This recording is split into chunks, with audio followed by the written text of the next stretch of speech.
দেখো। High Partha. High অভি। আমি আসছি, তুমি দাঁড়াও।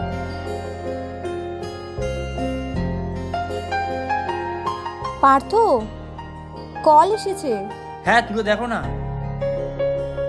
ফোনটা কেন ধরছিলে না তুমি? প্রথমে তো আমার কেটে চলে গেলে, এখন ফোনটাও কেটে দিচ্ছ। প্রিয়াঙ্কাকে অনেক ভালোবাসা দিচ্ছে নাকি?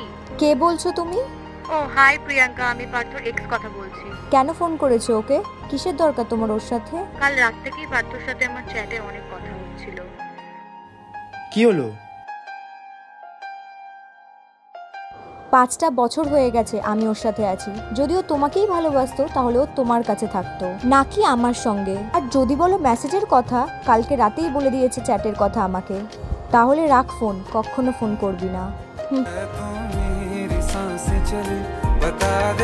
ফোন এসেছিল তোমার।